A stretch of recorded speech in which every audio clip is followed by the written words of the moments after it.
Hello, how are you doing, great people? I hope you're doing great. Welcome to Verified Soul and to this video. As you can tell, in this video, we want to discuss into details the effects of the past visa denial on the diversity visa during the interview.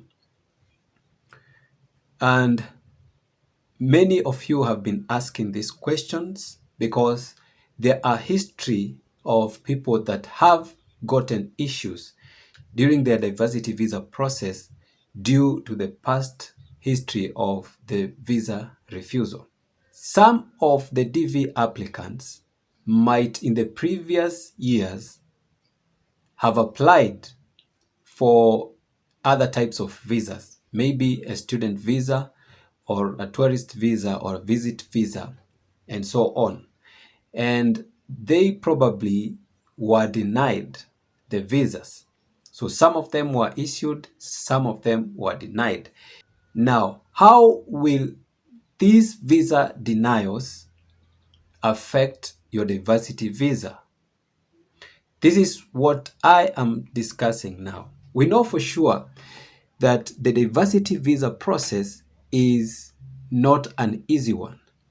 By the time you get to the interview, your patience is ultimately put to the test. And you have undergone a lot of expenses in preparation for the document and for the interview itself. And having your visa refused, then that can be a very traumatizing event. And therefore, you need to thoroughly prepare for the interview. You need to make every effort to ensure that your diversity visa interview will be successful and your visa approved. Now, if in the previous years you have ever applied for a visa to the United States, whichever type of the visa, and you were denied, maybe not once or not twice, some have been denied even 3 times, and others more. Now, every time your visa application is refused or you are denied the visa, that goes into your immigration record. And that is to precisely mean that all your visa denial are recorded by the United States government. They have your information. And the reasons as to why you were denied that visa also is clearly outlined. So they know of your visa denials and they know the reasons as to why you're denied.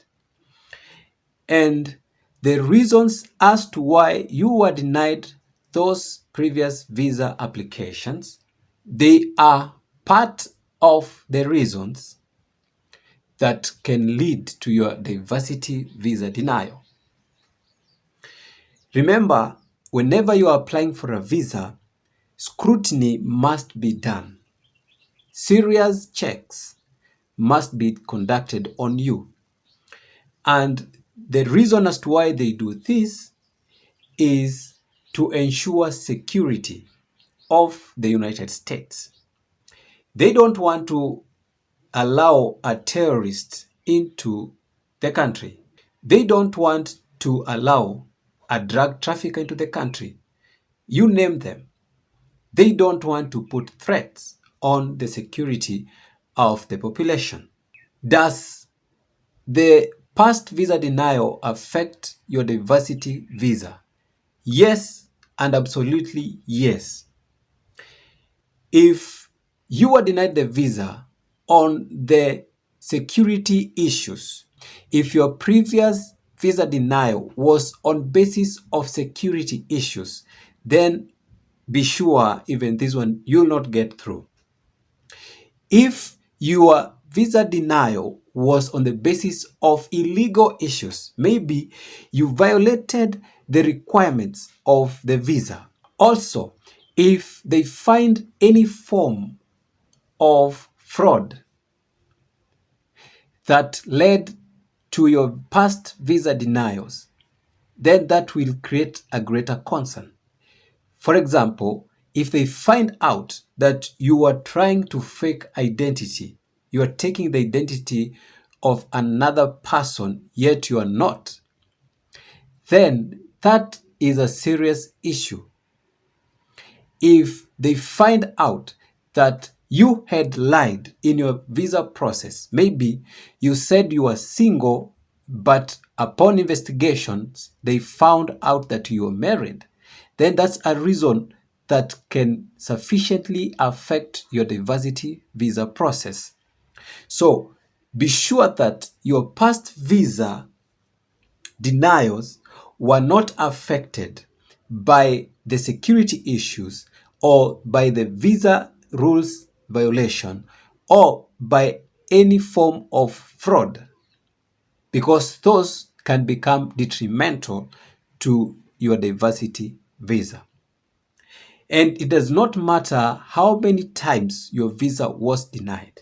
But remember, if your visa was denied several times, there must be a reason as to why they should conduct thorough check on your diversity visa process to understand why your several visas were denied. However, there are other reasons that caused your past visa denial that cannot affect your diversity visa process. And these are reasons that are not involved with the security issues. For example, they are not related to any form of immigration rule violations. They are just based on your documentation, maybe. Maybe you did not provide the correct documents that were required. Maybe you are applying for a student visa, but you had not reached the qualifications for the student visa. Those minor reasons that you can amend that just involved around your documentation or your qualifications, those cannot affect you. Let's say, for example, if you are denied the tourist visa because you could not provide sufficient proof of your return, the sufficient proof that you are going to come back to your country, then that one cannot affect you. Therefore, the issues surrounding your past visa denial history is what will affect you. I saw it good that I needed to clarify on this because of the questions that I normally get on the comments. I hope this helps you out. Please don't forget to give a like to the video. I need your likes. And also subscribe if you have not. And let's meet in the next video.